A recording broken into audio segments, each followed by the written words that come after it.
Good evening and welcome. Special edition തുടങ്ങുന്നു. നെല്ലിയാമ്പതി സത്യവാങ്മൂലത്തിന് പിന്നിലെ കറുത്ത മുഖങ്ങൾ. പ്രധാന വാർത്തകൾ.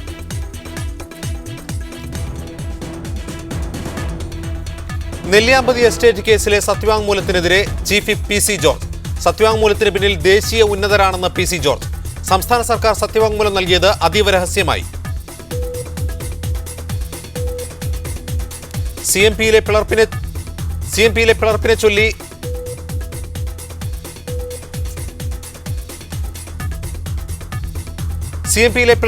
എം വി രാഘവന്റെ കുടുംബത്തിൽ ഭിന്നത. എം വി ആറിനെ ആർക്കും ഹൈജാക്ക് ചെയ്യാനാവില്ലെന്ന് മകൻ ഗിരീഷ്. മക്കളായ ഗിരിജയും രാജേഷും അരവിന്ദാക്ഷൻ പക്ഷത്തിനൊപ്പം. ഒത്തുതീർപ്പ് ശ്രമം തടഞ്ഞത് പിണറായി വിജയൻ എന്ന് സി പി ജോൺ. പാകിസ്ഥാൻ സ്വദേശിയടക്കം 4 പേരെ രാജസ്ഥാനിൽ നിന്ന് ഡൽഹി പോലീസ് പിടികൂടി. പിടിയിലായത് രാജ്യത്ത് സ്ഫോടനം നടത്താൻ പദ്ധതിയിട്ട ഇന്ത്യൻ മുജാഹിദ്ദീൻ പ്രവർത്തകരെന്ന് പോലീസ്. അറസ്റ്റിലായ സിയാവുർ റഹ്മാൻ എന്ന വഖാസ് കേരളത്തിലും എത്തിയതായി പോലീസ്. കാണാതായ വിമാനത്തിന്റേതെന്ന് സംശയിക്കുന്ന പുതിയ ഉപഗ്രഹ ചിത്രങ്ങൾ ലഭിച്ചതായി മലേഷ്യ. ഇന്ത്യൻ മഹാസമുദ്രത്തിന്റെ തെക്ക് ഭാഗത്ത് നിന്നുള്ള പുതിയ ചിത്രങ്ങൾ ലഭിച്ചത് ഫ്രാൻസിന്. ഇന്ത്യൻ മഹാസമുദ്രത്തിലെ തെരച്ചിൽ കൂടുതൽ മേഖലകളിലേക്ക്. T20 ലോകകപ്പിൽ വെസ്റ്റ് ഇൻഡീസിനെതിരെ ഇന്ത്യക്ക് 130 റൺസ് വിജയലക്ഷ്യം. രവീന്ദ്ര ജഡേജയ്ക്ക് 3 വിക്കറ്റ്. ഇന്നത്തെ ആദ്യ മത്സരത്തിൽ ഓസ്ട്രേലിയക്കെതിരെ പാകിസ്ഥാന് ജയം. നെല്ലിയാമ്പതി എസ്റ്റേറ്റ് വനഭൂമിയാണെന്ന് സുപ്രീം കോടതിയിൽ സമർപ്പിച്ച സത്യവാങ്മൂലം സംസ്ഥാന സർക്കാർ തയ്യാറാക്കിയത് അതീവ രഹസ്യമായി. വനഭൂമിയാക്കുന്നതിനെ ചൊല്ലി UDF-ൽ നിലനിൽക്കുന്ന കടുത്ത ഭിന്നതയാണ് രഹസ്യ നീക്കങ്ങൾക്ക് കാരണമായത്. KB ഗണേഷ് കുമാറിന് വനം മന്ത്രി സ്ഥാനം നഷ്ടമാകുന്നതിലേക്ക് നയിച്ച സംഭവങ്ങളുടെ തുടക്കം നെല്ലിയാമ്പതി വിവാദമായിരുന്നു. സത്യവാങ്മൂലത്തിനെതിരെ chief whip P C George രംഗത്തെത്തി. നെല്ലിയാമ്പതി മേഖലയിലെ കാരാപ്പാറ തോട്ടം വനഭൂമിയാണെന്ന് കാട്ടി സുപ്രീം കോടതിയിൽ സത്യവാങ്മൂലം സമർപ്പിച്ചിട്ടുണ്ട്. എന്നാൽ സത്യവാങ്മൂലം നൽകിയിട്ടില്ലെന്ന നിലപാടിലാണ് വനംവകുപ്പ് ഉദ്യോഗസ്ഥർ. വനമന്ത്രി തിരുവഞ്ചൂർ രാധാകൃഷ്ണൻ ഇക്കാര്യത്തെക്കുറിച്ച് പ്രതികരിക്കാൻ തയ്യാറായിട്ടില്ല. ലോക്സഭാ തെരഞ്ഞെടുപ്പ് അടുത്ത സാഹചര്യത്തിൽ കർഷകരെ പിണക്കാതിരിക്കാനാണ് സർക്കാർ മിണ്ടാതിരിക്കുന്നതെന്ന് ആരോപണമുണ്ട്. അതേസമയം സത്യവാങ്മൂലം നൽകിയതിനെ പരസ്യമായി chief whip P C George വിമർശിച്ചു. കേരള കോൺഗ്രസിനും കൃഷിക്കാർക്കുമെതിരായ കൊലച്ചതിയാണിതെന്ന് തന്റെ ഔദ്യോഗിക ബ്ലോഗിലൂടെ പി സി ജോർജ് പറയുന്നു. ചില ദേശീയ ഉന്നതരാണ് തന്ത്രങ്ങൾ മെനയുന്നതെന്നും ഇത് വലിയ ഗൂഢാലോചനയുടെ ഭാഗമാണെന്നും ജോർജ്. സുപ്രീം കോടതിയിലെ സത്യവാങ്മൂലം വരും ദിവസങ്ങളിൽ കൂടുതൽ ചർച്ചയാകും. മീഡിയ 1 ഡൽഹി. വിഷയത്തിൽ പ്രതികരിക്കാൻ P C George, government chief whip TN Prathapan MLA, Thiruvanchoor Radhakrishnan വനം വകുപ്പ് മന്ത്രി എന്നിവർ ടെലിഫോൺ ലൈനിൽ. PK പണിക്കർ പരിസ്ഥിതി പ്രവർത്തകൻ പാലക്കാട് സ്റ്റുഡിയോയിൽ നിന്ന് ചേരുന്നു. ബിനോയ് വിശ്വം മുൻ വനം മന്ത്രി, അദ്ദേഹം തിരുവനന്തപുരത്ത് നിന്ന് ഈ ചർച്ചയിൽ പങ്കെടുക്കും. ആദ്യം പി സി ജോർജിലേക്ക്. പി സി ജോർജ്, ഇന്ന് താങ്കളുടെ ഔദ്യോഗിക ബ്ലോഗിൽ രേഖപ്പെടുത്തിയ ഒരു ലേഖനത്തിൽ ദേശീയ തലത്തിൽ ചില ഉന്നതർ ഈ സത്യവാങ്മൂലത്തിന് പിന്നിലുണ്ടെന്ന് ആരോപിക്കുന്നു. അതുകൂടാതെ തെരഞ്ഞെടുപ്പിനെ നേരിടാൻ മടിക്കുന്ന ചില കറുത്ത മുഖങ്ങളും ഇതിന് പിന്നിലുണ്ടെന്ന് പറയുന്നു. എന്തുകൊണ്ടാണ് ആ പേരുകൾ തുറന്നു പറയാത്തത്? ആരൊക്കെയാണ് ആ കറുത്ത മുഖങ്ങൾ? കറുത്ത മുഖങ്ങൾ നേരിട്ട് പറയാൻ പറ്റുമെന്ന് ഞാൻ ബ്ലോഗിൽ എഴുതുമായിരുന്നല്ലോ. അത് എഴുതാൻ ഞാൻ ആഗ്രഹിക്കുന്നില്ല. പാർലമെന്റ് തെരഞ്ഞെടുപ്പ് അടക്കാണ്. ഏപ്രിൽ 10 കഴിയുമ്പോൾ അതെല്ലാം പറയും. ഇവിടുത്തെ പ്രശ്നം എന്താ? ഇവിടെ നെല്ലിയാമ്പതി എന്ന് പറയുന്ന പഞ്ചായത്തിൽ ഫോറസ്റ്റും റവന്യൂ വേർതിരിക്കുന്ന സ്ഥലമുണ്ടോ? വളരെ വ്യക്തമായിട്ടാണ് ഈ വേർതിരിച്ചിരിക്കുന്നത്. കയ്യാറ് വെച്ച് തെറ്റിദ്ധരിച്ചിരിക്കുകയാണ്. അങ്ങനെ വേർതിരിക്കപ്പെട്ട സാഹചര്യത്തിൽ വീണ്ടും കയറി ഇവിടെ ഹൈക്കോടതി കൊണ്ട് അഫിഡവിറ്റ് ഫോറസ്റ്റ് ഡിപ്പാർട്ട്മെന്റ് കൊടുത്തു. ഇത് വനഭൂമിയാണ്. വളരെ റിക്കാർഡിന്റെ അടിസ്ഥാനത്തിൽ ഹൈക്കോടതി പറഞ്ഞു ഇത് തെറ്റാണ് നിങ്ങൾ പറഞ്ഞത്, അത് തള്ളിയിരിക്കുന്നു പറഞ്ഞു. ഗവൺമെന്റ് തോറ്റു. ഡിവിഷൻ ബെഞ്ചിലേക്ക് പോയി. അപ്പൊ ഡിവിഷൻ ബെഞ്ചും പറഞ്ഞു, വളരെ വ്യക്തമായ അന്വേഷണത്തിന്റെ അടിസ്ഥാനത്തിൽ മുഴുവൻ രേഖകളും പരിശോധിച്ചിട്ട് പറഞ്ഞു ഗവൺമെന്റ് പറയും ശരിയല്ല, നിങ്ങളെ തള്ളുന്നു എന്ന് പറഞ്ഞു. എന്ന് മാത്രമല്ല, രൂക്ഷമായ വിമർശനം അവിടെ സത്യവാങ്മൂലത്തെ പറ്റി ഫോറസ്റ്റ് ഡിപ്പാർട്ട്മെന്റ് ഗവൺമെന്റ് കൊടുത്ത സത്യവാങ്മൂലത്തെ പറ്റി ഡിവിഷൻ ബെഞ്ച് പറഞ്ഞു. വീണ്ടും ഇപ്പൊ സുപ്രീം കോടതി പോയിരിക്കുക. ഞാനിതൊന്നും എതിരല്ല. ഒരു കാര്യം ഞാൻ പറയാം, പരിസ്ഥിതിക്ക് ആവശ്യമാണ് അവിടുത്തെ ഏതെങ്കിലും എസ്റ്റേറ്റെങ്കിൽ ഏറ്റെടുക്കാൻ നിയമം ഉണ്ടാക്കണം. അതല്ലാതെ വളഞ്ഞ വഴിയിലൂടെ കർഷകനെ ഉപദ്രവിക്കുന്ന ഒരു നടപടിയും സഹായിക്കാൻ എനിക്ക് കഴിയില്ല. ഞാൻ ഇടുക്കിയിലെ പ്രശ്നം പറയുന്നതും നെല്ലിയാമ്പതിലും ഒരേ പ്രശ്നമാണ്. അല്ലാതെ 2 കാര്യമല്ലത്. 1/1/77 എന്ന് പറയുന്നത് AK ആന്റണിയുടെ ഗവൺമെന്റ് കാലത്ത് AK ആന്റണിയുടെ നേതൃത്വത്തിൽ കേരളത്തിലെ മുഴുവൻ രാഷ്ട്രീയ കക്ഷികളും ചേർന്നെടുത്ത തീരുമാനമാണ്. 1/1/77 കൃഷിഭൂമിയായിരുന്ന സ്ഥലം കൃഷിഭൂമിയാകണം. വനഭൂമിയായിരുന്ന വനഭൂമി 1 ഇഞ്ച് വനഭൂമി കൈയാറാൻ ഒരുത്തനെ അനുവദിക്കാൻ പാടില്ല. ഞാൻ എന്നെപ്പറ്റി പലരും പറയുന്നത് ഞാൻ ഈ വനഭൂമി താർക്കാൻ അല്ല. എന്റെ നിയോജക മണ്ഡലത്തിലെ ഒരുപാട് മുഖ്യമന്ത്രി ജീവിച്ചിരിപ്പുള്ള അദ്ദേഹത്തോട് ചോദിച്ചോളൂ.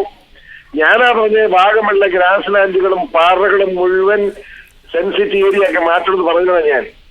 എനിക്ക് ഒരു മടിയില്ലെന്ന് പറയാൻ. ശ്രീ പി സി ജോർജ്, ഇക്കാര്യത്തിൽ മന്ത്രിസഭ അറിയാതെ, മുഖ്യമന്ത്രി അറിയാതെയാണ് ഈ സത്യവാങ്മൂലം കോടതിയിലേക്ക് പോയത് എന്നാണോ താങ്കൾ ഉദ്ദേശിക്കുന്നത്? മുഖ്യമന്ത്രി അറിഞ്ഞുകൊണ്ട് അങ്ങനെ സത്യവാങ്മൂലത്തിൽ ഒപ്പിടാൻ സാധ്യത കുറവാണ്. ചിലപ്പോ വിളിച്ചു പറഞ്ഞു കാണും. സത്യവാങ്മൂലം എന്ന് പറയല്ലേ, എനിക്ക് എതിർപ്പുണ്ടോ നുണവാങ്മൂലം?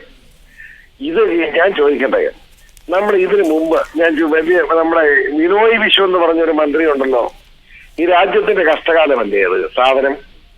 ഞാൻ പറയുന്നതിലൂടെ പറയണ്ട. കാരണം എന്നാ, അദ്ദേഹത്തിന്റെ കാലത്ത് എന്തൊക്കെ ഉണ്ടായിട്ടുണ്ട് ഞാൻ ചോദിക്കണം. ഇപ്പൊ ഇവിടെ കായൽ കടലോര മേഖലയിലേക്ക് പാവപ്പെട്ട മത്സ്യത്തൊഴിലാളികൾക്കെതിരെ ഉത്തരവ് CR വന്നു. ഇസെറ്റ് വന്നിട്ട് മാത്രമാണോ ഈ ബിനോയ് വിശ്വം എന്ന പരിസ്ഥിതി മന്ത്രിയല്ലേ 3 പ്രാവശ്യം കേന്ദ്ര ഗവൺമെന്റിന് കത്ത് കൊടുത്തു ഇതിനൊരു അഭിപ്രായം. No replacement state government. എന്തുവേണ്ടി? ഇന്ന് പാവപ്പെട്ട മത്സ്യത്തൊഴിലാളിക്ക് ഒരു വീട് മെയിൻ്റെനൻസ് നടത്താൻ അവസരമില്ല. കേസാ ഇതൊന്നും. P C George, Binoy Viswam ഈ ചർച്ചയിൽ പങ്കെടുക്കുന്നുണ്ട്. ഒരു സംശയം കൂടി.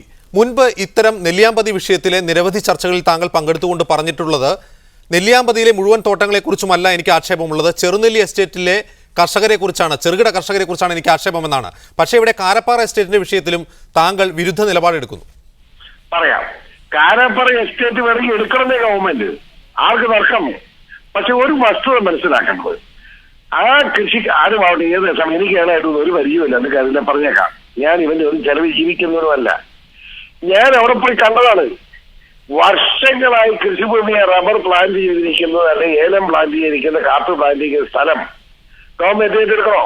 എടുക്കണം. പക്ഷെ ഒരു മാന്യതയുണ്ട് അതിനകത്ത്. ഞാൻ എന്റെ ജീവിതവും സ്വത്തും മുഴുവൻ സംരക്ഷിക്കപ്പെടുന്നതിന് വേണ്ടി ചെലവഴിക്കപ്പെട്ട പണമുണ്ട്. ആ നിയമം ഉണ്ടാക്കി പണം കൊടുത്തിട്ട് ആ വസ്തു ഏറ്റെടുക്കണം നീ, അല്ലാതെ മര്യാദയാണ്. ഞാനിപ്പോ പറയാം, നെല്ലിയാമ്പതിലെ ഞാൻ പറഞ്ഞ ഏറ്റവും വലിയ പ്രശ്നം എന്ന് പറഞ്ഞ ഈരാറ്റുപേട്ടക്കാരൻ ഒരു മുരിക്കോലി കുടുംബത്തിന്റെയാണ്. അതാണ് ഞാൻ എടുത്തു കാണിച്ചത്. വളരെ വ്യക്തമായ ജണ്ട ഉണ്ട്. ജണ്ട വനവും വിറവനും തിരിക്കുന്നതല്ലേ. അവര് 80 കൊല്ലക്കാലമായി ആ കുടുംബത്തിന് മാപ്പാട കാലം മുതൽ കുറ്റ്വെന്റ് അയച്ചുകൊണ്ട്, കുറ്റ്വെന്റ് എന്ന് പറഞ്ഞാൽ റവന്യൂ റെന്റ് അല്ലേ അടിച്ചുകൊണ്ടിരിക്കുന്ന. അപ്പൊ ആ സ്ഥലം ഏറ്റെടുക്കാൻ അവകാശം 3-4 പ്രാവശ്യം റീപ്ലാന്റ് ചെയ്ത് അവർ തന്നെ വനമല്ലല്ലോ റബ്ബർ വെട്ടിവിറ്റ് കാശുണ്ടാക്കി വീണ്ടും റീപ്ലാന്റ് ചെയ്തതാണ്. ഇപ്പൊ പി സി ജോർജ് ഒന്ന് ഇടപെട്ടുകൊള്ളട്ടെ. ഇതേ ന്യായം നമ്മൾ മൂന്നാറിൽ പരീക്ഷിക്കുകയാണെങ്കിൽ അവിടെ സർക്കാരിന്റെ ഉടമസ്ഥതയിലുള്ള പിന്നീട് പാട്ടത്തിന് നൽകിയ ഭൂമി പലരും വിലയ്ക്ക് വാങ്ങിയിട്ടുണ്ട്, പണം കൊടുത്തു വാങ്ങിയിട്ടുണ്ട്. അവരെല്ലാം ഇപ്പോൾ ആ ഭൂമിക്ക് അവകാശം സ്ഥാപിക്കാൻ ശ്രമിച്ചാൽ സർക്കാരിന് മറിച്ചൊരു നിലപാടെടുക്കാൻ സാധിക്കുമോ? എല്ലാവർക്കും ഒരേ നിയമം തന്നെയല്ലേ ബാധകമാവുക? വ്യത്യാസമുണ്ട്. മൂന്നാറിലെ ഭൂമിയുടെ സംഭവം എന്താണെന്ന് അറിയാമോ? മൂന്നാറിലെ എസ്റ്റേറ്റിലെ ഭൂമി എന്ന് പറയുന്നത് മുഴുവൻ ഒരു സായിപ്പിന് പൂഞ്ഞ രാജകുടുംബത്തിന് കൈവശം വരുന്നത് കൊടുത്തതാണ്. 3000 രൂപ അന്നത്തെ പാട്ടം.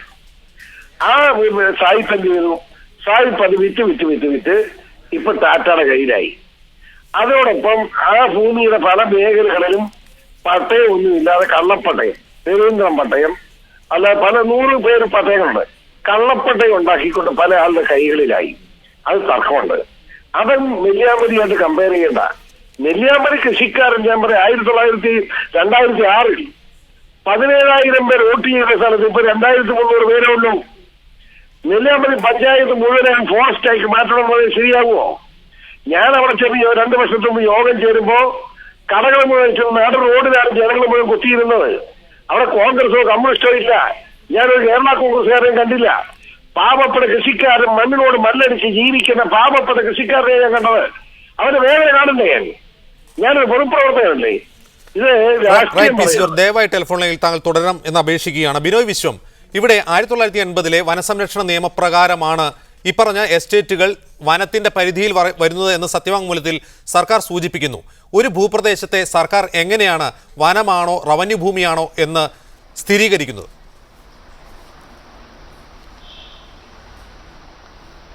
നെല്ലിയാമ്പതിയിലെ ആ ഭൂമി വനഭൂമിയാണെന്ന കാര്യം എല്ലാവർക്കും അറിയാം.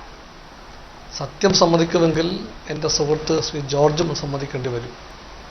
പക്ഷെ കുറേ കാലങ്ങളായി ആ വനഭൂമിയുടെ മേൽ കണ്ണുവെച്ചുകൊണ്ട് വലിയ താല്പര്യക്കാർ, തോട്ട ഉടമസ്ഥന്മാർ, വലിയ പ്ലാന്റേഷൻ ലോബി അവിടെ കരുക്കൾ നീക്കുകയാണ്. അതിൻ്റെ ഭാഗമായിട്ട് ഒരിക്കലും അവർ സ്വന്തം പേര് പറയാറില്ല. അവരെപ്പോഴും പുറത്തു പറയുന്ന പേര് കർഷകൻ്റെ പേരാണ്. ശ്രീ ജോർജും ആ പേരാണ് പറയുന്നത്. മുമ്പ് ജോർജ് പറഞ്ഞ വാദങ്ങളെല്ലാം ജോർജ് ഇപ്പോൾ ഒന്ന് മാറ്റി പറയുകയാണ്. ജോർജ് പറഞ്ഞത് ബാക്കി എല്ലാ തോട്ടങ്ങളുടെയും കാര്യം എനിക്കറിയില്ല, ഒരു പ്രത്യേക തോട്ടത്തിൻ്റെ കാര്യം മാത്രമെന്ന് പറഞ്ഞിട്ടാണ് ജോർജ് മുമ്പ് നേരത്തെ രംഗത്ത് വന്നത്. അദ്ദേഹം അന്ന് ഒരു ഹർജിയെപ്പറ്റി പറഞ്ഞിരുന്നു. അദ്ദേഹത്തിന് MLA എന്നറിഞ്ഞ് കിട്ടിയ ഒരു ഹർജിക്കകത്ത് കുറേ പേരുടെ പേര് അദ്ദേഹം വായിക്കുകയും ചെയ്തിരുന്നു. പിന്നെ കേരളം മനസ്സിലാക്കി ആ ഹർജിയിൽ ഒപ്പിട്ടുവെന്ന് പറഞ്ഞ പലരും ജീവിച്ചിരിക്കാത്ത ആൾക്കാർ പോലുമായിരുന്നു. ജീവിച്ചിരിക്കാത്ത ആൾക്കാരുടെ വരെ പേരിലുള്ള ഒരു കള്ള ഹർജിയുടെ പേരിലാണ് അവിടെ അന്ന് ജോർജും സുഹൃത്തുക്കളും വൻ വിവാദമുണ്ടാക്കിയത്. പക്ഷെ ഇവരെല്ലാം എപ്പോഴും പറയുന്ന കർഷകൻ ഇവിടെ എവിടെയും കഥാപാത്രം പോലുമല്ല. നെല്ലിയാമ്പതിയിലെ ഈ ഭൂമികളുടെ മേലുള്ള കടന്നാക്രമണത്തിൽ കൃഷിക്കാരൻ ഒരു കക്ഷിയേ അല്ല. അവിടുത്തെ സർക്കാർ വക പാട്ടം ഭൂമി ദശാബ്ദങ്ങളായി കൈവശം വച്ചിരിക്കുന്ന വലിയ തോട്ടമുടമസ്ഥന്മാർ എല്ലാ പാട്ടം വ്യവസ്ഥയും ലംഘിച്ചുകൊണ്ട് ആ സർക്കാർ പാട്ടം ഭൂമിയെ തന്നിഷ്ടം പോലെ എന്നും കൈകാര്യം ചെയ്തു പോകുന്നവർ, ആ പാട്ടം ഭൂമിയെ മറിച്ചു വിറ്റവർ, അതിനെ ബാങ്കിൽ പണയപ്പെടുത്തിക്കൊണ്ട് കോടികൾ വായ്പയെടുത്തവർ, ആ വായ്പ തിരിച്ചടയ്ക്കാത്തവർ, അവിടെ വിള മാറ്റിയവർ, ഒരു സർക്കാർ വക പാട്ടത്തിനെടുത്ത വനഭൂമിയിൽ എന്തെല്ലാം കാര്യങ്ങൾ പാട്ടക്കാർ ചെയ്തുകൂടായോ അതെല്ലാം ചെയ്തു പോകുന്ന ആളുകൾ. ലെസ്സറുടെ അനുമതിയില്ലാതെ, മുൻകൂർ സമ്മതമില്ലാതെ ലസ്സി ചെയ്തുകൂടാത്ത കാര്യങ്ങളെല്ലാം ഈ പാട്ടക്കാരായ തോട്ടമുടമകൾ ഒരുപാട് ചെയ്തു കൂട്ടിയ കാര്യം പുറത്തു വന്നപ്പോൾ തീർച്ചയായിട്ടും ഗവൺമെൻറ് ഇടപെട്ടേ തീരൂ. അങ്ങനെ ഇടപെട്ടതാണ് LDF ഗവൺമെൻറ് ചെയ്ത കുറ്റമെങ്കിൽ ആ കുറ്റം ചെയ്യാൻ ഓരോ ഗവൺമെന്റിനും ബാധ്യതയുണ്ട്. ബിനോയ് മടങ്ങി താങ്കളിലേക്ക്. PS പണിക്കർ, ഇവിടെ നെല്ലിയാമ്പതിയിലെ ഭൂമിയുടെ വിഷയം, പാട്ടഭൂമിയുടെ വിഷയം മൂന്നാറിൽ നിന്ന് വ്യത്യസ്തമാണ് എന്നാണ് PC ജോർജ് വാദിക്കുന്നത്. എങ്ങനെയാണ് നെല്ലിയാമ്പതിയിലെ വനഭൂമി പാട്ടഭൂമിയായി സ്വകാര്യ വ്യക്തികളുടെ കൈകളിലെത്തിയത്? PC ജോർജിൻ്റെ ആ വാദം തെറ്റാണ്. 1909 കൊച്ചി മഹാരാജാവ് പാട്ടത്തിന് കൊടുത്തതാണ് നെല്ലിയാമ്പതിയിലെ 25 തോട്ടങ്ങൾ. നേരത്തെ അത് 25 തോട്ടങ്ങളായി, ഇന്ന് ഇപ്പോൾ 50-ൽ പരം തോട്ടങ്ങളുണ്ട്. അത് പാട്ട വ്യവസ്ഥ അനുസരിച്ച് അവർക്ക് കൊടുത്താണ്, അവർക്ക് വിറ്റതല്ല.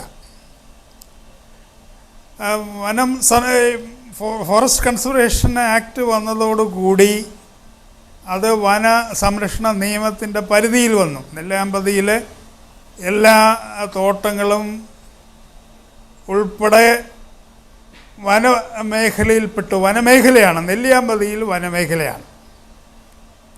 അവിടെ ഇപ്പോൾ ജോർജ് ചെറുകിട കർഷകരുടെ കാര്യം പറഞ്ഞു. അങ്ങനെ ചെറുകിട കൃഷിക്കാരെ അവിടെ ഇല്ല. ഇപ്പോൾ കാരപ്പാറ A, കാരപ്പാറ B, ഈ 2 എസ്റ്റേറ്റിൻ്റെ കാര്യത്തിലാണ് കേരള ഗവൺമെൻറ് സത്യവാങ്മൂലം കൊടുത്തത്. ഇത് രണ്ടും കൂടി 1200 ഏക്കർ ഭൂമിയുണ്ട്, വനഭൂമിയുണ്ട്. അവിടെ 70 ഏക്കർ മുതൽ 120 ഏക്കർ വരെയുള്ള വലിയ തോട്ടമുടമകളാണ് അവിടെ ഉള്ളത്.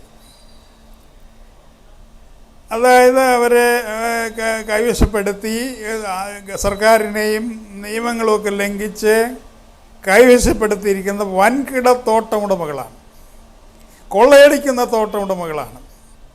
അവർ പാട്ടവ്യവസ്ഥകളൊക്കെ ലംഘിച്ചുകൊണ്ട് പാട്ടകാലാവധി കഴിഞ്ഞിട്ടും അവരത് കൈവശം വെച്ചുകൊണ്ടിരിക്കുകയാണ്. അവിടെ ഇപ്പോൾ ചെറുനെല്ലിയുടെ കാര്യം പറഞ്ഞു. ചെറുനെല്ലി ഏതാണ്ട് 15ഓളം ആളുകളുടെ ഉടമസ്ഥതയിലാണ് എന്ന് അവർ ക്ലെയിം ചെയ്യുന്നുണ്ട്. അതിൽ പലരും നേരത്തെ സൂചിപ്പിച്ചതുപോലെ ചില വ്യാജ പേരുകളാണ്. അതിൽ ഒരിടത്ത് പറയുന്നത് തൃക്കണ്ണാൽ വട്ടം വില്ലേജ്. ആ വില്ലേജിലെ 2 പേരുടെ പേര് പറയുന്നുണ്ട്. തൃക്കണ്ണാൽ വട്ടം വില്ലേജ് എന്ന് പറഞ്ഞൊരു വില്ലേജ് കേരളത്തിലില്ല. ഇങ്ങനെ വ്യാജ പട്ടയങ്ങൾ, വ്യാജ രേഖകളാണ് അവർ സമർപ്പിച്ചിട്ടുള്ളത്.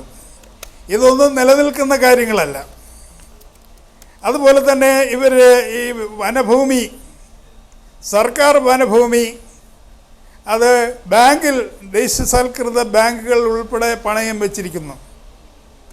പണയം വെച്ച് അത് പലിശയ്ക്ക് അവിടുന്ന് കടമെടുത്തിരിക്കുന്നു. കടമെടുത്തിട്ട് അത് തിരിച്ചടയ്ക്കുന്നില്ല. വ്യാജരേഖകളെ കെട്ടിച്ചമച്ചു. ഇങ്ങനെ പാട്ടവ്യവസ്ഥകളെ ലംഘിച്ചിട്ടുണ്ട്. അതുപോലെ വനസംരക്ഷണ നിയമങ്ങൾ ലംഘിച്ചിട്ടുണ്ട്. വനമേഖലയിലെ വനേതര പ്രവർത്തനങ്ങൾ പാടില്ല എന്നാണ് നിയമം. എന്നാൽ ഈ വനമേഖലയിൽ അവരെ റിസോർട്ട് കെട്ടുക, റോഡ് വെട്ടുക, അതുപോലെയുള്ള വനേതര പ്രവർത്തനങ്ങൾ വളരെ വ്യാപകമായി മരം മുറിക്കുക. അവരുടെ ഈ എസ്റ്റേറ്റിലുള്ള വനങ്ങൾ മാത്രമല്ല മുറിക്കുന്നത്, തൊട്ട് സമീപത്തുള്ള ഫോറസ്റ്റിൽ നിന്ന്, റിസർവ് ഫോറസ്റ്റിൽ നിന്ന് വരെ മരം മുറിച്ച് കച്ചവടം നടത്തുന്ന ഒരു കൊള്ള സംഘമാണ് വാസ്തവത്തിൽ. PS പണിക്കർ മടങ്ങി താങ്കളിലേക്ക് ദയവായി ക്ഷമിക്കുക. PC ജോർജ്, ഇവിടെ പാട്ടഭൂമി എന്ന് പറഞ്ഞാൽ ഒരു സ്വകാര്യ വ്യക്തിയുടെ കൈവശമുള്ള അദ്ദേഹത്തിന്റെ ഉടമസ്ഥതയിലുള്ള ഭൂമി എന്ന അർത്ഥമില്ല.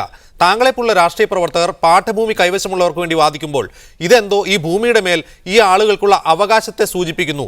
ആ അവകാശത്തെ ഡിഫെൻഡ് ചെയ്യാൻ വേണ്ടി താങ്കളെപ്പോലുള്ള സാമൂഹ്യ പ്രവർത്തകർ രംഗത്ത് വരുന്നു എന്നൊരു തെറ്റായ സൂചന സമൂഹത്തിന് ലഭിക്കുന്നുണ്ട്. പാട്ടത്തിന് ലഭിച്ച ഭൂമിയിൽ പാട്ട വ്യവസ്ഥകൾ പാലിക്കാൻ അതിൻ്റെ കൈവശക്കാർ ബാധ്യസ്ഥരാണ്. അല്ലാത്ത പക്ഷം സർക്കാരിന് അത് തിരിച്ചെടുക്കാം. ഇത്തരത്തിലുള്ള ഒരു നിയമ നടപടിക്ക് തടസ്സം നിൽക്കുന്നത് യഥാർത്ഥത്തിൽ സാമൂഹ്യ വിരുദ്ധമായ ഒരു പ്രവർത്തനമായി വ്യാഖ്യാനിക്കപ്പെടില്ലേ? താങ്കളുടെ പേരെന്താണ് എന്റെ സഹോദര? പേരെന്ന് പറഞ്ഞേ. അജിൻസ് എന്നാണ് പേര്. Ajins. Mister Ajins, PC George മാന്യമായ ഒരു കുടുംബത്തിൽ ജനിച്ചവനാണ്. ഞാൻ ജീവിതത്തിന്റെ ഔദാര്യം പറ്റി ജീവിക്കുന്നവനല്ല. എന്റെ അപ്പൻ ഇരിക്കുന്ന സ്വത്ത് മാത്രമേ എനിക്കുള്ളൂ. ഓരോരുത്തരും ചായ പോലും ഞാൻ മേടിച്ചു കുടിക്കാറില്ല. എന്റെ നാട്ടിൽ ചോദിച്ചാൽ പറയും. ഈ രണ്ട് മാന്യന്മാരിപ്പം പ്രസംഗിച്ചല്ലോ, അതിനെപ്പറ്റി അവർ രണ്ടുപേരും പറഞ്ഞ് മറുപടി പറയാൻ അജിൻസ് എന്നെ അനുവദിക്കണം. ഈ രണ്ടാമത് പറഞ്ഞ മാന്യൻ, ആ തരിച്ച മനുഷ്യൻ പറഞ്ഞ എന്താ, 1950 വന നിയമപ്രകാരം ഇതെല്ലാം ഇവിടെ വനമാണ്. ഇയാളോട് ഞാൻ ചോദിക്കുന്നു, ഇത് 2014 ഇത് 34 കൊല്ലമായിട്ട് എവിടെയായിരുന്നു ഗവൺമെന്റ്? ഇയാളുടെ ഗവൺമെന്റ് എവിടെയായിരുന്നു? പറയട്ടെ. അയാള് ചുമ്മാ ശാരീരിക ഓരോ പരിസ്ഥിതി പ്രേമികളെന്ന് പറഞ്ഞു. നന്ദി വേണ്ട മനസാക്ഷി വിരുദ്ധന്മാരെ. ഞാൻ ചോദിക്കുന്നത് 1980 വന നിയമം വന്നപ്പോൾ എന്തുകൊണ്ട് അന്ന് ഈ വസ്തു ഏറ്റെടുത്തില്ല? 2014 ഇത് 2014 എന്തുകൊണ്ട് ഏറ്റെടുത്തില്ല? എന്തുകൊണ്ട് ബഹുമാനപ്പെട്ട ഹൈക്കോടതി തിരിച്ചു വിധി പറഞ്ഞു? ബഹുമാനപ്പെട്ട ഹൈക്കോടതി ഡിവിഷൻ ബെഞ്ച് എന്തുകൊണ്ട് വിധി പറഞ്ഞു? ഇതെല്ലാം സ്വാധീനിച്ച കോൺട്രാക്ടർമാർ, ഈ വിവരം കെട്ടവന്മാര് പറയുന്നത് നിങ്ങളൊക്കെ പത്രത്തിൽ ചാനലിൽ കൊടുത്ത് ചാനലിന് അപമാനം ഉണ്ടാക്കരുത്. എനിക്ക് പറയാനുള്ളതാ. ഞാൻ അയാൾ പറഞ്ഞല്ലോ, നമ്മുടെ മുൻ വനമന്ത്രി ആ വിവരദോഷം പറഞ്ഞത് എന്താ? ഞാൻ കൊടുത്ത മരിച്ച ആളുകളാണ്. എടോ മനുഷ്യ, ഞാൻ തന്നോട് പറയുന്നു, മരിച്ച ആളുകൾ തനിക്ക് തന്ന നിവേദനം താൻ നിവേദനം സ്വീകരിക്കാതിരുന്നത് കൊണ്ട് അവർ മരിച്ചുപോയി. അവരുടെ മക്കളുമാണ് ഈ വസ്തു കൈവശം വെച്ചിരിക്കുന്നത്. ഞാൻ വെച്ചിരിക്കുന്ന കാര്യം എന്താ? നബീൽ എന്ന് പറയുന്ന ഈരാറ്റുപേട്ടക്കാരനായി എനിക്ക് നേരിട്ട് ബോധ്യമുള്ള മുരിക്കോലി കൊച്ചുതമ്പി എന്ന് പറഞ്ഞ മുസ്ലിം സഹോദരന്റെ മകൻ, അവർ 5 മക്കൾ. ആ 5 മക്കൾക്ക് വസ്തു കിട്ടിയപ്പോ മുരിക്കോലി കൊച്ചുതമ്പി എന്ന് പറയുന്ന മനുഷ്യനും അദ്ദേഹത്തിന് കാരണവന്മാരും ചേർന്ന് കൊടുത്തിരുന്ന നിവേദനം, ആ നിവേദനത്തിന്റെ കോപ്പി കോടതിക്ക് ബഹുമാനപ്പെട്ട ഗവൺമെന്റ് സത്യം ഈ ഇതിന്റെ പഴമ ബോധ്യപ്പെടാൻ വേണ്ടി വെച്ചപ്പോ ആ ചത്തവരുടെ പരാതിയെ കൊടുക്കുന്നത് എന്തൊരു മര്യാദയാ? ഇയാളെ വനം മന്ത്രി എഴുതുന്നവനല്ലേ? ധാർമ്മികതയുടെ അങ്ങനെ വൃത്തികൾ പറയാവോ? ഒരു മന്ത്രി അങ്ങനെ പറഞ്ഞ് അവനെ പണി നിർത്തി വീട്ടിൽ പോയി. അറിയാമോ? ഞാൻ ശരിക്ക് വേണ്ടി, സത്യത്തിന് വേണ്ടി, ധർമ്മത്തിന് വേണ്ടി, നീതിക്ക് വേണ്ടി പോരാടുന്നവനാണ്. ഒരു പൈസ എനിക്ക് വേണ്ട, ഒരുത്തന്റെ ഔദാര്യം എനിക്ക് വേണ്ട. എനിക്ക് എന്റെ പൂഞ്ഞാർ നിയോളത്തെ ജനങ്ങളുടെ പിന്തുണ മാത്രം മതി. ഞാൻ ജാഗ്രതമായി യുദ്ധം ചെയ്യും. ഞാൻ ഒന്നോ പറയുന്നു സുഹൃത്തെ, PC ജോർജ് വ്യക്തത വരേണ്ട ഒരു കാര്യം, മുൻപ് ചെറുനെല്ലി എസ്റ്റേറ്റിന്റെ കാര്യത്തിൽ മാത്രമാണ് തനിക്ക് പരാതിയുള്ളത് എന്ന് ആവർത്തിച്ച് പറഞ്ഞിരുന്നു താങ്കൾ. അങ്ങനെയാണെങ്കിൽ ഇപ്പോൾ കാരപ്പാറ എസ്റ്റേറ്റിന്റെ വിഷയത്തിലും താങ്കൾ ഇടപെടുന്നു. മൊത്തം നെല്ലിയാമ്പതി എസ്റ്റേറ്റുകളുടെ കാര്യത്തിൽ താങ്കൾക്ക് ഇതേ നിലപാട് തന്നെയാണോ ഉള്ളത്? പറയാം. ഇതിന്റെ പ്രശ്നം എന്താണെന്ന് ഞാനിവിടെ പറയാൻ, ഒരു ഗവൺമെന്റ് കൊടുക്കുന്ന, കോടതി കൊടുക്കുന്ന സത്യവാങ്മൂലം എന്ന് പറയുന്നത് സത്യമായിരിക്കണ്ടേ? നുണം വാങ്മൂലം കൊടുക്കാമോ? എന്തൊരു മോശമായി ഇത്. ഗവൺമെന്റ് ഞാൻ ഇപ്പൊ ഈ രാജ്യത്ത് എന്റെ വസതി ഇരിക്കുക, ആ വസതി ഉൾപ്പെടെ ഗവൺമെന്റ് ഏറ്റെടുക്കാൻ നിയമമുണ്ടോ? വേണമെങ്കിൽ നിയമം ഉണ്ടാക്കാം. ഇവിടെ വനപരിക്കാൻ ചോദിക്കട്ടെ, ഈ വിഷയം എന്ന് പറഞ്ഞ എന്റെ മാന്യനോടെ പ്രസംഗിച്ചല്ലോ, അങ്ങനെ കാലത്ത് ഏറ്റെടുത്ത ഭൂമി ഉണ്ടല്ലോ, അത് എത്ര കോടി ലാഭം ഉണ്ടായിരുന്നു. ഇന്ത്യയിൽ ഏറ്റവും നല്ല കൃഷിക്കാരെന്ന് അവാർഡ്, കേന്ദ്ര ഗവൺമെന്റ് അവാർഡ് മേടിച്ച മനുഷ്യരല്ലേ? ഞാനും കൂടെ കൂടിയാണല്ലോ ഏറ്റെടുത്തത്. എന്റെ നിയമസഭാ കമ്മിറ്റി റിപ്പോർട്ട് കൊടുത്തവന് കാരണം ഒരു MLA തടഞ്ഞു എന്നുള്ളതാണ് പരാതി. പക്ഷേ ഒന്ന് ആലോചിക്കുന്നത് ഏറ്റെടുത്തിട്ട് എന്തായി? അവിടെ ഇപ്പോ ഒരു വർഷം 60 ലക്ഷം രൂപ വരെ സർക്കാർ നഷ്ടമാണ്. 3 കോടി ലാഭമായിരുന്ന തോട്ടം ഗവൺമെന്റ് ഏറ്റെടുത്തിട്ട് ഒരു 60 ലക്ഷം രൂപ നഷ്ടം. എന്ന് മാത്രമല്ല, ഞാൻ 2 കൊല്ലത്തിന് മുമ്പ് പോകുമ്പോൾ അവിടെ 15 ലക്ഷം കൊടുത്ത് കെട്ടിടം പണിയാ. അത് കെട്ടിടം പണിക്കാൻ മന്ത്രി ഓടിച്ചുകൊള്ളാന്ന് അറിഞ്ഞു. അപ്പൊ എന്തിനാന്ന് ഞാൻ ചോദിച്ചു, കെട്ടിടം പണിയാൻ മനസ്സിലാത്ത മര്യാദയല്ലേ? അപ്പൊ ചോദിച്ചപ്പോ എന്താ, അത് വേറെ ഉദ്ദേശമാണ്, അത് ഞാൻ പരസ്യമായിട്ട് ഇവിടെ പറയുന്നില്ല. മനസ്സിലായില്ലേ? അപ്പൊ കൂടുതലൊന്നും വർത്താനം പറഞ്ഞ് എന്നെ തോപ്പിക്കാൻ ദയവായി തുടരുക. ബിനോയ് വിശ്വം, ഏറ്റെടുത്ത ഭൂമി ഇനിയും വനഭൂമി ആക്കിയിട്ടില്ല എന്നൊരു ധ്വനി PC ജോർജിന്റെ ആരോപണത്തിലുണ്ട്. ഇതിൽ 2 സർക്കാരുകളും കുറ്റക്കാരാണ്.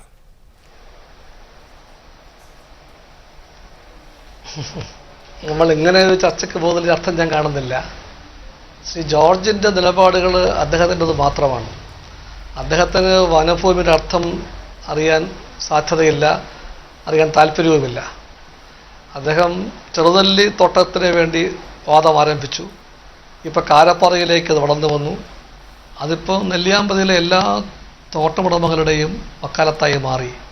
അതും അത്ഭുതമുണ്ടാക്കുന്നില്ല എനിക്ക്.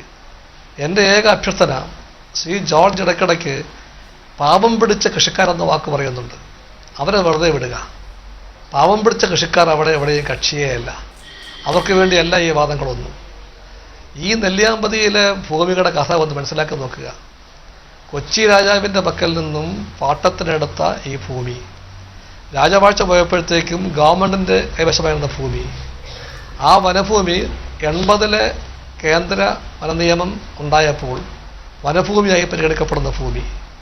ആ വനഭൂമിയിൽ ഈ പാട്ടക്കാരായ വലിയ പണക്കാർക്ക് തന്നിഷ്ടം പാലിക്കാൻ അവകാശമുണ്ടോ ഇല്ലയോ? അവർക്ക് തോന്നിയ എല്ലാ തോന്നിയവാസങ്ങളും ചെയ്യുമ്പോഴത്തേക്കും ആരും മിണ്ടിക്കൂടെ? അവരുടെ വാദം അങ്ങനെയാണ്. അവിടെ അവർക്ക് എന്തും ചെയ്യാമെന്നാണ്. കൈ നിറയെ പണമുള്ളത് കൊണ്ട് ഈ നെല്ലിയാമ്പതിയിലെ വനഭൂമിയിൽ നിയമപരമായിട്ടുള്ള സ്റ്റാറ്റസ് പ്രകാരം വനം തന്നെയായ വനഭൂമിയിൽ അവരെന്തെല്ലാമാണ് കാട്ടിക്കൂട്ടിയത്? പാട്ടക്കാർ ചെയ്തു കൊടുത്തതെല്ലാം അവിടെ ചെയ്തിട്ടുണ്ട്. ആ തോട്ടങ്ങൾ മുറിച്ച് വിറ്റില്ലേ? കൈമാറി കിട്ടില്ലേ? ആ പാട്ടഭൂമി അവർ പിന്നെ വായ്പ എടുക്കാൻ വേണ്ടി ഈട് കൊടുത്തില്ലേ? ഈട് കൊടുത്ത ആ ഭൂമിയിൽ വായ്പ കുടിശ്ശിക വരുത്തിയപ്പോഴത്തേക്കും ആ ഭൂമി ഏറ്റെടുക്കാൻ വേണ്ടി വന്നപ്പോൾ സത്യം പുറത്തു വന്നില്ലേ? വിളകൾ മാറ്റിയിട്ടില്ലേ? അങ്ങനെ ഒരു ലീസ് ലാൻഡിൽ നിഷിദ്ധമായ കാര്യങ്ങളെല്ലാം ചെയ്യുന്നത് സ്വന്തം അവകാശമാണെന്നും അങ്ങനെയൊക്കെ ചെയ്യാൻ തങ്ങൾക്ക് അധികാരമുണ്ടെന്നും ഭാവിക്കുന്ന വലിയ പണക്കാരുടെ മുമ്പിൽ ഒരു ഗവൺമെൻറ്റിന് മുട്ടുകുത്താൻ കഴിയില്ല, മുട്ടുകുത്തിയിട്ടില്ല. അദ്ദേഹം പറഞ്ഞല്ലോ, പാട്ടക്കാലാവധി കഴിഞ്ഞ തൂത്തമ്പാറ എസ്റ്റേറ്റ് ഏറ്റെടുക്കാൻ വേണ്ടി ഒരുപാട് പരിശ്രമിച്ച ഒരു വനം മന്ത്രിയാണ് ഞാൻ. ഒരു വനം മന്ത്രി അത് ചെയ്തേ തീരുവുള്ളൂ.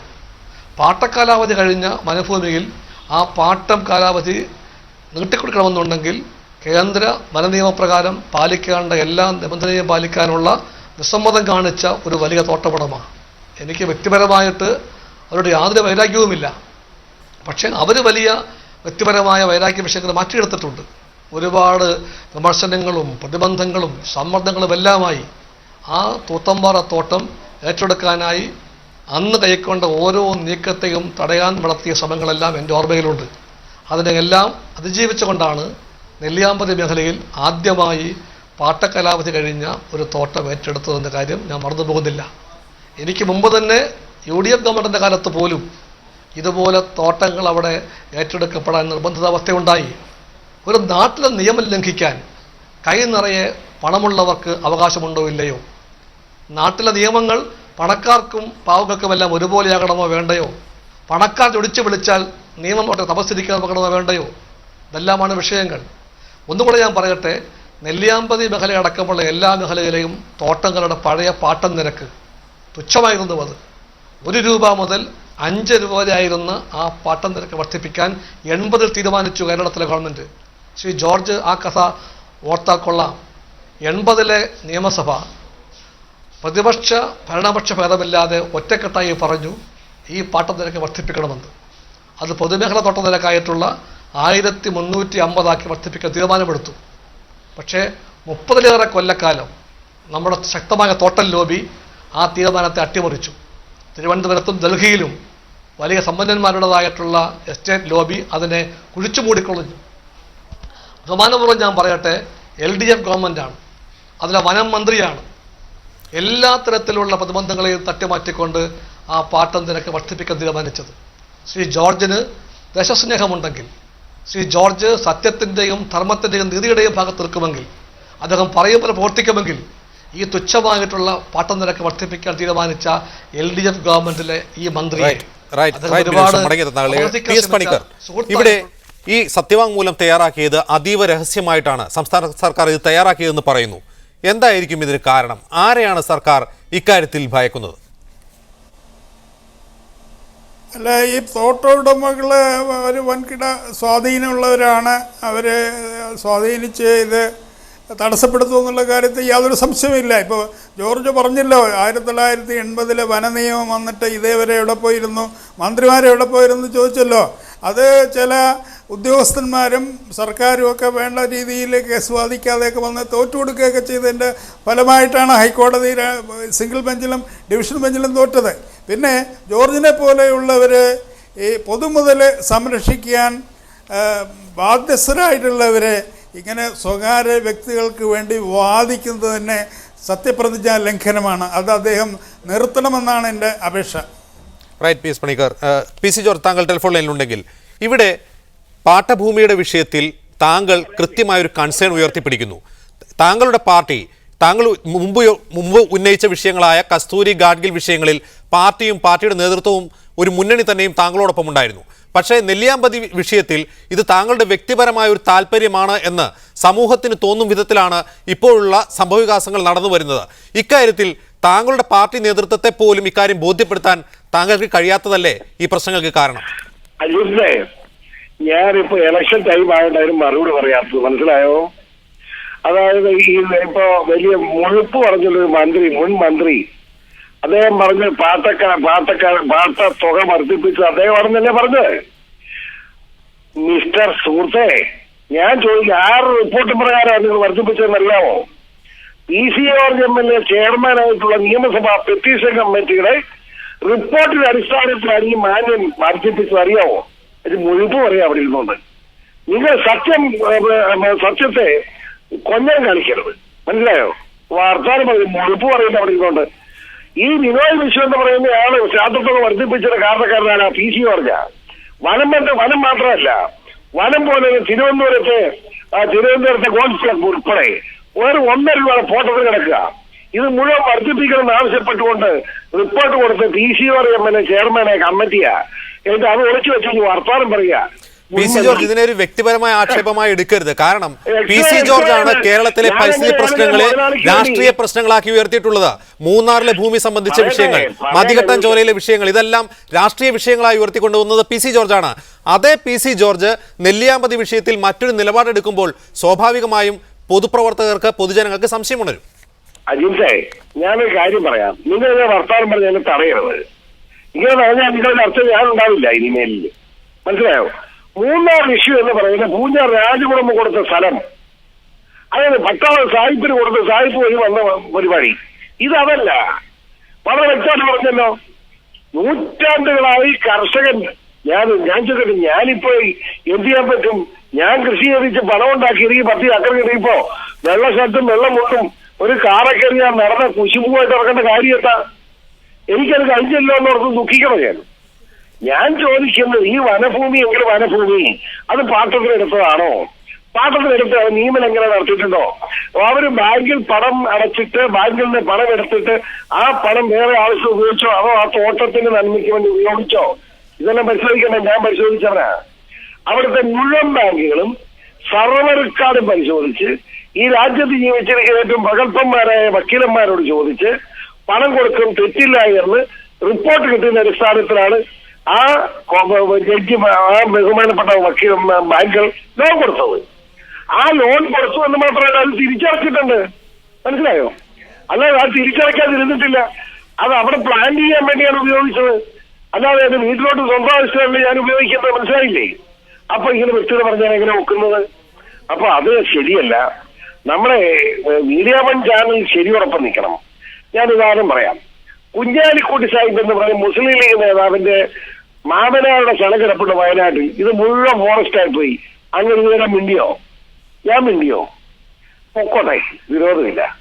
ഇതല്ല, നല്ല കൃഷിഭൂമിയായി സംരക്ഷിച്ചു വരുന്ന സ്ഥലം, അതും വളരെ മാന്യമായി സംരക്ഷിക്കുന്ന സ്ഥലം, ജൈവവളം മാത്രം ഉപയോഗിച്ചുകൊണ്ട് ലോകത്തിന് മാതൃകയായ കൃഷി സ്ഥലം, അത് മുഴുവൻ ഫോറസ്റ്റ് എന്ന് പറഞ്ഞ് ഏറ്റെടുത്തുകൊണ്ട് കൂട്ടടിക്കുക.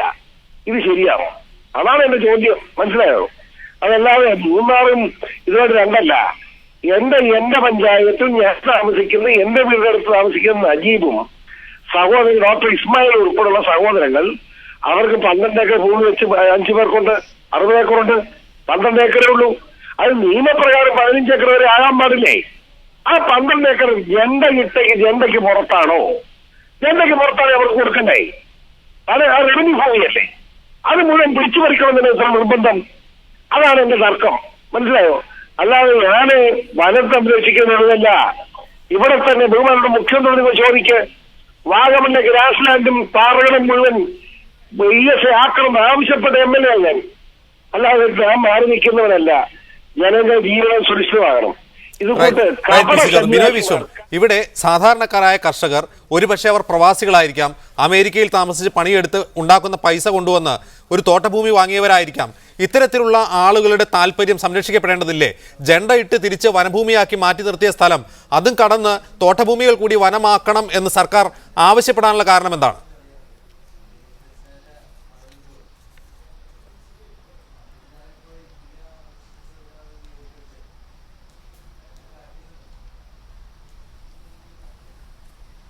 ബിനോയ് വിശ്വം, താങ്കൾ കേൾക്കുന്നുണ്ടെങ്കിൽ ചോദ്യം എന്നോട് തന്നെയാ? അതെ. ഹലോ, അതെ, താങ്കൾ പറയൂ. നെല്ലിയാമ്പതിയിലെ ചരിത്രം ഒന്ന് മനസ്സിലാക്കുക. നെല്ലിയാമ്പതിയിലെ ചരിത്രം, അവിടുത്തെ ഭൂമി, ആ ഭൂമി കൊച്ചി രാജവംശത്തിൻ്റെ കാലത്ത് പാട്ടത്തിന് കൊടുക്കപ്പെട്ട ഭൂമിയാണ്. അത് വനഭൂമിയാണെന്ന് തന്നെ. ആ വനഭൂമിയിൽ അന്ന് തോട്ടങ്ങൾ ആരംഭിച്ചു. അന്ന് വനനിയമങ്ങളും വനത്തെപ്പറ്റിയുള്ള കാഴ്ചപ്പാടും മാറുന്നായിരുന്നു. അവിടെ തോട്ടങ്ങൾ ആരംഭിച്ചു. അങ്ങനെ ഇരിക്കുന്ന നാട് സ്വതന്ത്രമായി. രാജാവിൻ്റെ സ്വത്തുക്കളൊക്കെ സർക്കാർ വകയായി മാറി. 80-ൽ വനനിയമം വന്നു. അങ്ങനെ വരുമ്പോഴേക്കും ഈ ഭൂമിയെല്ലാം കേന്ദ്ര വനനിയമപ്രകാരം വനമെന്ന ഡെഫിനിഷൻ്റെ കീഴിലായി. ആ ഭൂമിയിലെ തോട്ടങ്ങളുടെ പാട്ടക്കാലാവധി കഴിയുന്നു. അങ്ങനെ കഴിയുമ്പോഴത്തേക്കും വനനിയമപ്രകാരം പാട്ടക്കാലാവധി എക്സ്റ്റെൻഡ് ചെയ്യണമെന്നുണ്ടെങ്കിൽ ഈ ലസ്സി എന്ന് പറയുന്ന തോട്ടമുടമകൾ പാലിക്കേണ്ട നിബന്ധന പാലിക്കാൻ അവർ വൈമനസ്യം കാണിച്ചാൽ ആ തോട്ടം ഏറ്റെടുത്തേ മതിയാകൂ. അതാണ് LDF ചെയ്തത്. ആ തോട്ടം ഏറ്റെടുത്തു. അതാണ് തൂത്തമ്പാറ ചേട്ടൻ്റെ കാര്യം. അന്ന് ഒരുപാട് എതിർപ്പുണ്ടായതാണ്, ഒത്തിരി സമ്മർദ്ദമുണ്ടായതാണ്. കാരണം പണമുള്ളവർക്ക് വേണ്ടി വാദിക്കാൻ ഒത്തിരി പേരുണ്ടാകും. ആ വാദങ്ങളെല്ലാം മറികടന്നുകൊണ്ട് ഒരു വനം വകുപ്പിൻ്റെ മന്ത്രി വനത്തിന് വേണ്ടി, പ്രകൃതിക്ക് വേണ്ടി എന്തു ചെയ്യണമോ അതെല്ലാം ചെയ്യാൻ ശ്രമിച്ചൊരു മന്ത്രിയാണ് ഞാൻ. അതെല്ലാം വിജയിച്ചിട്ടുമുണ്ട്. അതൊരു ഘട്ടം. രണ്ടാമത്തെ കാര്യം, പാട്ടഭൂമിക്കകത്ത് തോന്നിയവാസം കാണിക്കാൻ അവകാശമുണ്ടോ പാട്ടക്കാരന്? അതൊരു ബേസിക്കായ വിഷയമാണ്. ഗവൺമെൻറ്റിൻ്റെ പാട്ടഭൂമി, റവന്യൂ പാട്ടമാകട്ടെ വനം പാട്ടമാകട്ടെ, ആ പാട്ടഭൂമിയിൽ ഈ പാട്ടക്കാർക്ക് എന്തും ചെയ്യാൻ അധികാരമുണ്ടോ? അതൊരു ബേസിക്കായ വിഷയമാണ്. ബിനോയ് വിശ്വം, ഈ പാട്ടക്കരാർ ലംഘനത്തെ കുറിച്ചുള്ള വിഷയമോ അല്ലെങ്കിൽ കൊച്ചി രാജാവ് കർഷകർക്ക് പാട്ടത്തിന് നൽകിയ വിഷയമോ PC ജോർജ് അംഗീകരിക്കുന്നില്ല. അവിടെ പാട്ടക്കരാർ ലംഘനം നടന്നിട്ടില്ല എന്നാണ് PC ജോർജ് പറയുന്നത്. കൊച്ചി രാജാവ് അല്ല അവർക്ക് ഭൂമി നൽകിയത് എന്ന തരത്തിലാണ്. മറിച്ച് മൂന്നാറിൽ പൂഞ്ഞാർ രാജവംശത്തിന്റെ ഭൂമി പാട്ടത്തിന് ഏറ്റെടുത്തതാണ്, വിദേശികളാണ് അത് നടത്തിയത് എന്നൊക്കെ PC ജോർജ് അംഗീകരിക്കുന്നു. ഇവിടെ കൊച്ചി രാജാവ് സംസ്ഥാന രൂപീകരണത്തിന് മുമ്പ് കർഷകർക്ക് നൽകിയ ഭൂമിയാണ് എന്ന് PC ജോർജ് അംഗീകരിക്കുന്നില്ല. PC ജോർജ് പ്രക്ഷുബ്ധമായ ഭാഷയിൽ, പ്രകോപനമുണ്ടാക്കാൻ വേണ്ടിയുള്ള ഭാഷയിൽ പറയുന്ന കാര്യങ്ങളെല്ലാമാണ് അവസാനത്തെ വാക്കെന്നും അത് വേദവാക്യമാണെന്നും ഞാൻ അംഗീകരിക്കുന്നില്ല. ജോർജ് എൻ്റെ നല്ല സുഹൃത്ത് തന്നെയാണ്. പക്ഷേ ജോർജ് ചർച്ചകളിലൊക്കെ പാലിക്കേണ്ട ഒരു മര്യാദ പലപ്പോഴും പാലിക്കാൻ മറന്നു പോകുന്നു. ജോർജ് അതിനെ ഒരു സ്റ്റൈലായി കാണുന്നു. എനിക്ക് ആ സ്റ്റൈലിനോട് യോജിപ്പില്ല എന്ന് ഞാൻ ജോർജിനോടുള്ള എല്ലാ സ്നേഹത്തോടും കൂടി രേഖപ്പെടുത്തുകയാണ്. ഇവിടെ പൂഞ്ഞാർ രാജവംശവും കൊച്ചി രാജവംശവും വിദേശികൾക്കോ അല്ലെങ്കിൽ സ്വദേശികൾക്കോ ഭൂമി പാട്ടത്തിന് നൽകി. അതിനുശേഷം കേരള സംസ്ഥാനം രൂപീകരിക്കപ്പെട്ടു. അതിനുശേഷം 1980-ൽ വനസംരക്ഷണ നിയമം വന്നു. ഒരു പക്ഷേ മൂന്നാറിലെയും നെല്ലിയാമ്പതിയിലെയും ഈ അനുഭവങ്ങൾ സമാനമായിരിക്കാം. പക്ഷേ PC ജോർജ് പറയുന്നത് നെല്ലിയാമ്പതിയിലെയും മൂന്നാറിലെയും അനുഭവങ്ങൾ വ്യത്യസ്തമാണ് എന്നാണ്. അവിടെയുള്ള കൈവശക്കാർ വ്യത്യസ്തരാണ് എന്നാണ്. എന്താണ് ഇതിലെ വ്യത്യാസങ്ങൾ? എന്താണ് ഇതിലെ സമാനത? ഇതിൽ രേഖകൾ തന്നെ പറയുന്നുണ്ട്. ഇപ്പോൾ Karappara B estate Mrs Robert Hodges Pierce എന്ന് പറയുന്ന ഒരു സായിപ്പാണ്. 577.20 ഏക്കർ വരുന്നുണ്ട്. അതുപോലെ കാരപ്പാറ ബി മിസ്സസ് റോബർട്ട് അയാൾക്ക് തന്നെയാണ്. അത് 577.20 ഏക്കർ വരുന്നുണ്ട്. ഇത് മഹാരാജാവിൻ്റെ കാലത്ത് ബ്രിട്ടീഷുകാരാണ് അവിടെ മുഴുവൻ തോട്ടങ്ങൾ തുടങ്ങിയത്, തോട്ട ഉടമകൾ. അത് കഴിഞ്ഞാണ് ഇത് കൈമറിഞ്ഞ് ഈ തോട്ടഭൂമി പാട്ടഭൂമി കൈമറിയുക എന്ന് പറയുന്നത് തന്നെ അത് നിയമലംഘനമാണ്, ഏലിയനേഷൻ നിയമം അംഗീകരിക്കുന്നില്ല. അങ്ങനെ വന്നിട്ടുള്ളതാണ്. ഇതെല്ലാം ചരിത്രപരമായ രേഖകളാണ്. പിന്നെ ഈ പാട്ട വ്യവസ്ഥകൾ ലംഘിച്ചത് അവർക്ക് നോട്ടീസ് കൊടുത്ത് അവരുടെ പേര് കേസ് ചാർജ് ചെയ്തിട്ടുണ്ട്. ഇപ്പോൾ 6 കേസ് വിജിലൻസ് കേസുണ്ട്. അതുപോലെ CBI അന്വേഷണം നടത്തിക്കൊണ്ടിരിക്കുകയാണ്. അതായത് ഈ പൊതുമേഖലാ ബാങ്കുകൾ ഉൾപ്പെടെ ഈ പാട്ടഭൂമി പണയപ്പെടുത്തി അവിടുന്ന് പണമെടുത്തതിന് അടയ്ക്കാതെ പ്രശ്നമുണ്ട്. അതുപോലെ മിസ്യൂസ് ചെയ്ത പ്രശ്നമുണ്ട്. ജോർജ് പറഞ്ഞല്ലോ ഈ പണമൊക്കെ അവരവിടെ ഉപയോഗിച്ചത്, അവിടെ ഉപയോഗിച്ചിട്ടില്ല. അപ്പോൾ അതിനെപ്പറ്റി ഇപ്പോൾ CBI അന്വേഷണം നടത്തിക്കൊണ്ടിരിക്കുകയാണ്. അപ്പോൾ ഇത് ഒരുപാട് ഗൂഢാലോചനയുടെ ഫലമായിട്ടാണ്. മുൻ റിട്ടയേർഡായിട്ടുള്ള വനം വകുപ്പ് ഉദ്യോഗസ്ഥന്മാരുണ്ട്, റവന്യൂ വകുപ്പ് ഉദ്യോഗസ്ഥന്മാരുണ്ട്, എസ്റ്റേറ്റ് ഉടമകളുണ്ട്. ഇവരൊക്കെ കൂടിയുള്ള ഒരു വലിയൊരു അൺഹോളി നെക്സസ് ഇതിൻ്റെ പുറകിലുണ്ട്. ജോർജ് അവിടെ ഇടപെടാൻ തുടങ്ങിയത് ഈ ചെറുനെല്ലിയുടെ കാര്യത്തിലാണ്. ഇപ്പോൾ വന്ന് മൊത്തം നെല്ലിയാമ്പതിയുടെ കാര്യത്തിൽ അദ്ദേഹം വാദം ഉന്നയിക്കുകയാണ്, അവർക്ക് വേണ്ടി വാദിക്കുകയാണ്, ഒരു വക്കീൽ എന്നുള്ള രീതിയിൽ വാദിക്കുകയാണ്. താങ്കൾ telephone ലൈനിലുണ്ടെങ്കിൽ Kasturi Rangan Gadgil committee report വിഷയത്തിൽ UDF, കേരള കോൺഗ്രസ്, മാണി ഗ്രൂപ്പ് ഇതെല്ലാം താങ്കളോടൊപ്പം ഉണ്ടായിരുന്നു.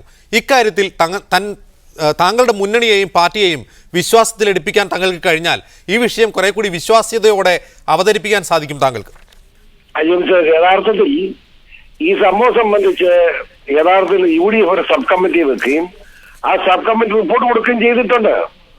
ആ റിപ്പോർട്ട് കിടക്കുമ്പോഴാണ് ഇങ്ങനെ മറ്റേ പണി അടിമയിലെ ഈ പണിയെ ഞാനിപ്പം മിണ്ടാത്ത എന്താണെന്നറിയാമോ? പാർലമെന്റ് തെരഞ്ഞെടുപ്പാ.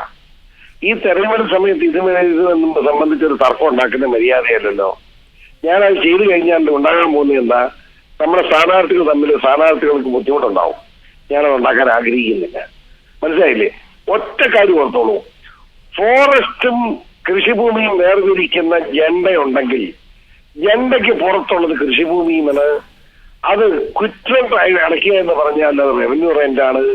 ഇതറിയാതെ ഇതുപോലെ നരപ്പ് വിളിച്ച് ഓരോന്ന് പറഞ്ഞാൽ എനിക്ക് സമ്മതിക്കാൻ പറ്റില്ല. എന്നോട് ക്ഷമിക്കണം. ഞാൻ കടുത്ത ഭാഷ ഉപയോഗിക്കുക എന്താണെന്നറിയാവോ? അത്ര വികാരമുണ്ട് എനിക്ക്. ഇത് ഞാൻ പറഞ്ഞു, ഈരാറ്റോട് ഡോക്ടർ ഇസ്മായിൽ അങ്ങനെ ഒരു ദിവസം എൻ്റെ അടുത്ത് കരഞ്ഞുകൊണ്ട് എന്നെ വിളിച്ചു ഫോണിൽ. മലപ്പുറത്ത് അദ്ദേഹം അവിടുത്തെ ആശുപത്രി ഡോക്ടറാണ്, ഇന്ത്യയിൽ അറിയപ്പെടുന്ന ഡോക്ടർ ഇസ്മായിൽ. സാർ എന്താ പറയുക ഡോക്ടറെ? എന്താ ഇസ്മായിലേ, എന്റെ 12 ഏക്കർ വെറുതെ കൊടുത്ത ഇവന്മാർക്ക് എന്തായാലും പിന്നീട് പോകാം. തെരഞ്ഞെടുപ്പ് കഴിയുന്നതുവരെ കാത്തിരിക്കാൻ ക്ഷമയില്ലാത്തതുകൊണ്ട് ഒരു ചോദ്യം ചോദിക്കുകയാണ്. കോട്ടയത്ത് ജോസ് കെ മാണിയുടെ വിജയത്തെ ബാധിക്കും എന്നുള്ളത് കൊണ്ടാണോ താങ്കൾ ഇപ്പോൾ ഇതിന് പിന്നിൽ പ്രവർത്തിച്ച കറുത്ത മുഖങ്ങളെ കുറിച്ച് പറയാത്തത്? കോട്ടയത്ത് ജോസ് കെ മാണി ജയിച്ചിരിക്കുക. അത് ആര് നോക്കാൻ പറ്റും? കാരണം ജനം മുഴുവൻ കൂട്ടത്തിലുണ്ട്. എനിക്കതല്ല പ്രശ്നം. എനിക്ക് പത്തനംതിട്ടയുണ്ട്, വയനാടുണ്ട്, പാലക്കാടുണ്ട്, അതുപോലെ തന്നെ നമ്മുടെ നെല്ലിയാമ്പതി ഉൾപ്പെട്ട മേഖലയൊക്കെ ഉണ്ട്. അതുപോലെ നമ്മുടെ വയനാടില്ലേ, ഇതൊക്കെ പ്രശ്നങ്ങളാവും ഞാൻ വല്ലതും പറഞ്ഞാൽ. ഉമ്മൻചാണ്ടിയെ പറ്റി എനിക്ക് പരാതിയില്ല. അജിംസ് മനസ്സിലാക്കേണ്ട കാര്യം, ഉമ്മൻചാണ്ടി സത്യസന്ധനാണ്. അങ്ങനെ എസ്സിക്കാർ ഉദ്ധരിക്കാൻ ആഗ്രഹിക്കുന്നില്ല.